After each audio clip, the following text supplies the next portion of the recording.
मशरिक़ वुस्ता में जारी जंग के बाइस खित्ते में फ़ज़ाई बहरान शिद्दत इख्तियार कर गया, जिसके असरात पाकिस्तान समेत कई ममालिक की फ़ज़ाई सरगर्मियों पर भी पड़ रहे हैं। गुज़िश्ता 5 दिन के दौरान 8 ममालिक की मनसूख परवाज़ों की तादाद 20,000 से तजावुज़ कर गई है।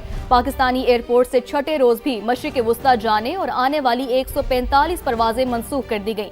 मज़ीद तफसील जानेंगे नुमाइंदा समा जावेद असगर से। जी जावेद, आगाह कीजिएगा। जी, आज कराची से मशरिक़ वुस्ता की 35, लाहौर से 29, मुल्तान से 12 परवाज़ें मनसूख की गई हैं।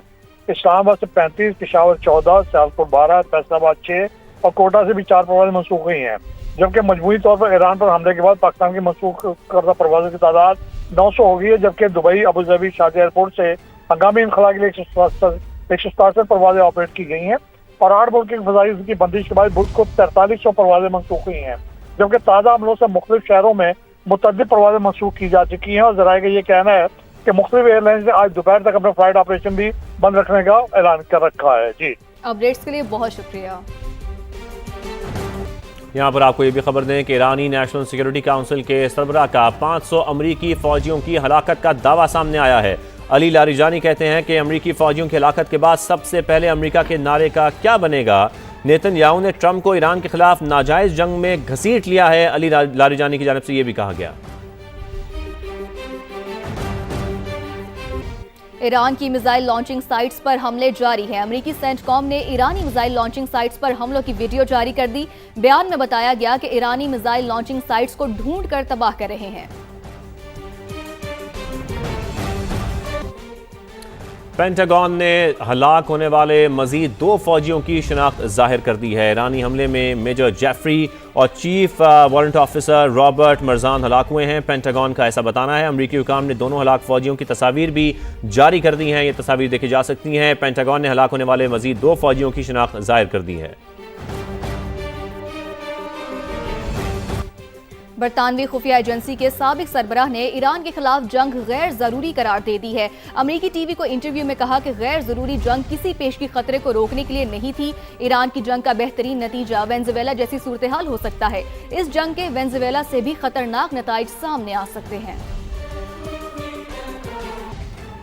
सऊदी अरब ने एक और ड्रोन मार गिराया है। आपको बताएं कि मुसल्ला ड्रोन को अल जौफ रीजन में तबाह किया गया है। सऊदी वजारत दिफा ऐसा बता रहे हैं। सऊदी अरब ने एक और ड्रोन मार गिराया है। इससे पहले 3 ड्रोन नल खुर्ज रीजन में तबाह किए गए थे। सऊदी वजारत दिफा ने ऐसा भी बताया था। तो सऊदी अरब ने एक और ड्रोन मार गिराया है। कतर एयरवेज ने फंसे हुए मुसाफिरों को निकालने के लिए महदूद परवाजें चलाने का फैसला किया है। कतर एयरवेज की परवाजें मस्कत और रियाद से उड़ान भरेंगी। फैसला ईरान जंग के बाइस कतर की फजाई हदूद बदस्तूर बंद होने की वजह से किया गया। आगे बढ़ें और आपको ये भी बताएं कि इल्हान उमर कहती हैं कि ट्रंप ने कौम को ईरान के खिलाफ गैर कानूनी जंग में धकेल दिया है। मैं जंग देख चुकी हूँ, बम से अमन और इस्तेहकाम नहीं आ सकता। इल्हाम उमर ने मजीद ये भी कहा कि फ़ौजी कार्रवाइयाँ हमें महफूज नहीं बना सकती। जंग से कशीदगी बढ़ेगी और खित्ता अफरा तफरी का शिकार होगा। हमने सिफारतकारी को छोड़कर तबाही और बर्बादी को अपना लिया है। गलत फैसले की कीमत बेगुनाह अवाम और अमरीकी फ़ौजी चुकाएंगे।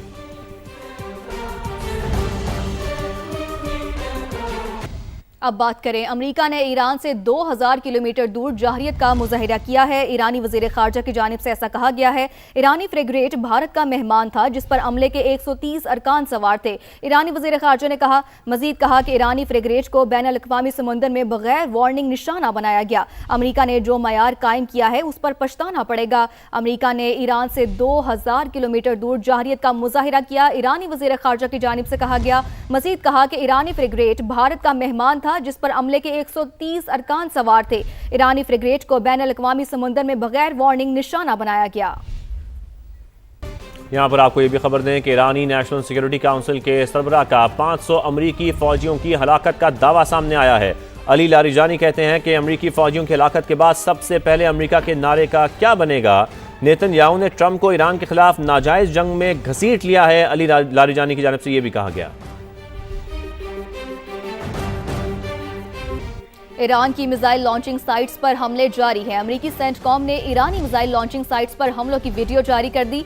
बयान में बताया गया कि ईरानी मिसाइल लॉन्चिंग साइट्स को ढूंढ कर तबाह कर रहे हैं। पेंटागन ने हलाक होने वाले मजीद 2 फौजियों की शनाख्त जाहिर कर दी है। ईरानी हमले में मेजर जेफरी और chief warrant officer Robert Marjan हलाक हुए हैं। पेंटागन का ऐसा बताना है। अमरीकी हुकाम ने दोनों हलाक फौजियों की तस्वीर भी जारी कर दी हैं। ये तस्वीर देखी जा सकती हैं। पेंटागन ने हलाक होने वाले मजीद 2 फौजियों की शनाख्त जाहिर कर दी है।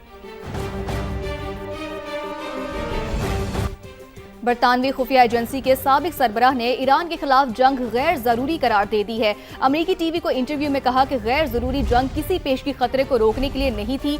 ईरान की जंग का बेहतरीन नतीजा वेनेजुएला जैसी सूरत हाल हो सकता है। इस जंग के वेनेजुएला से भी खतरनाक नताइज सामने आ सकते हैं। सऊदी अरब ने एक और ड्रोन मार गिराया है। आपको बताएं कि मुसल्ला ड्रोन को अल जौफ रीजन में तबाह किया गया है। सऊदी वजारत दिफा ऐसा बता रहे हैं। सऊदी अरब ने एक और ड्रोन मार गिराया है। इससे पहले 3 ड्रोन नल खुर्ज रीजन में तबाह किए गए थे। सऊदी वजारत दिफा ने ऐसा भी बताया था। तो सऊदी अरब ने एक और ड्रोन मार गिराया है। कतर एयरवेज ने फंसे हुए मुसाफिरों को निकालने के लिए महदूद परवाजें चलाने का फैसला किया है। कतर एयरवेज की परवाजें मस्कत और रियाद से उड़ान भरेंगी। फैसला ईरान जंग के बाइस कतर की फजाई हदूद बदस्तूर बंद होने की वजह से किया गया। आगे बढ़ें और आपको ये भी बताएं कि इल्हान उमर कहती हैं कि ट्रंप ने कौम को ईरान के खिलाफ गैर कानूनी जंग में धकेल दिया है। मैं जंग देख चुकी हूँ, बम से अमन और इस्तेहकाम नहीं आ सकता। इल्हाम उमर ने मजीद ये भी कहा कि फ़ौजी कार्रवाइयाँ हमें महफूज नहीं बना सकती। जंग से कशीदगी बढ़ेगी और ख़ित्ता अफरा तफरी का शिकार होगा। हमने सिफारतकारी को छोड़कर तबाही और बर्बादी को अपना लिया है। गलत फैसले की कीमत बेगुनाह अवाम और अमरीकी फ़ौजी चुकाएंगे।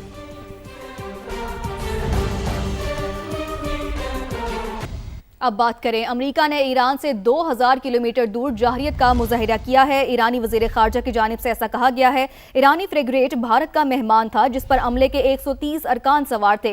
ईरानी वजीर खारजा ने मजीद कहा कि ईरानी फ्रिगेट को बैन अल-अक़वामी समुंदर में बगैर वार्निंग निशाना बनाया गया। अमेरिका ने जो मयार कायम किया है उस पर पछताना पड़ेगा। अमेरिका ने ईरान से 2000 किलोमीटर दूर जाहरियत का मुजाहिरा किया। ईरानी वजीर खारजा की जानिब से कहा गया। मजीद कहा कि ईरानी फ्रिगेट भारत का मेहमान था जिस पर अमले के 130 अरकान सवार थे। ईरानी फ्रिगेट को बैन अल-अक़वामी समुंदर में बगैर वार्निंग निशाना बनाया गया। रावलपिंडी के शंघाई प्लाजा में 12 घंटे बाद आग पर काबू पा लिया गया है, लेकिन कूलिंग का अमल ताहाल जारी है। तहखाने में मुश्किलात पेश आ रही हैं। मजीद जानते हैं वहां मौजूद समा के नुमाइंदे यासिर हकीम से। जी यासिर, बताइएगा कि कूलिंग का अमल कहां तक पहुंचा है?